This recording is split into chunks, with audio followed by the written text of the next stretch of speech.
મિત્રો, હું પ્રવીણ માણિયા લખતર ગ્રામ પંચાયત સદસ્ય છું. લખતર ગામના વિકાસ માટે સરકારશ્રી દ્વારા હાલ 2 કરોડ ફાળવવામાં આવ્યા છે અને ચોમાસામાં જ્યાં તકલીફ છે ત્યાં વધુ વિકાસના કામોને પ્રોત્સાહન માટે જણાવેલ છે. પરંતુ લખતર તલાટી કમ મંત્રી પોતાના મળતિયાઓને કામો આપી રહ્યા છે.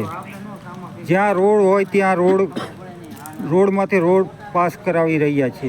અને અમારા વિસ્તારમાં ચોમાસામાં હદ બહારની ગંદકી તેમજ જિંદગીમાં જે રોડ ન થયા હોય છતાંય અમારા વિસ્તારમાં વિકાસના કામ લેવાની ના પાડે છે. કારણ કે તેમના મળતિયાઓ તેમને કંઈક આપતા હશે તો જ.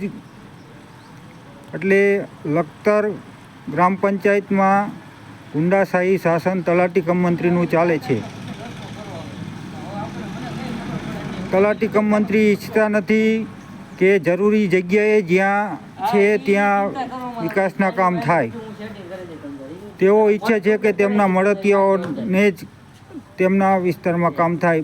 ત્યાં ભલે રોડ હોય એની માથે બીજો રોડ થાય, પરંતુ જ્યાં રોડ નથી, જ્યાં ખાસ જરૂર છે ત્યાં તેઓ રોડ બનાવવા માંગતા નથી.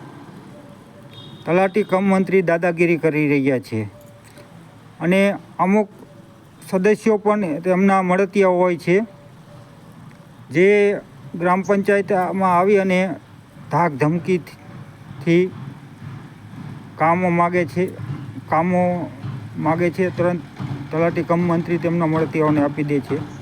અહીંયા લખતર ગ્રામ પંચાયતમાં ગુંડાશાહી શાસન ચાલી રહ્યું તેની મેં અનેકવાર રજૂઆત કરી, પણ અધિકારીઓ સાંભળતા નથી. ખાસ કરીને ઇતર કોમના વિસ્તારમાં આ અધિકારીઓ કામ કરાવવા માંગતા નથી.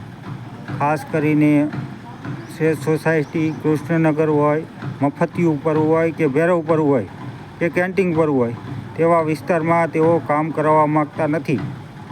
તે બસ જ્યાં રોડ હોય તેની માથે રોડ કરાવી અને વિકાસ દેખાડવા માંગે છે. જ્યાં જરૂર છે ત્યાં વિકાસના કામો કરવા દેતા નથી. તેથી આવા અધિકારીઓ સામે તંત્ર કાર્યવાહી કરે. તલાટી કમ મંત્રી જ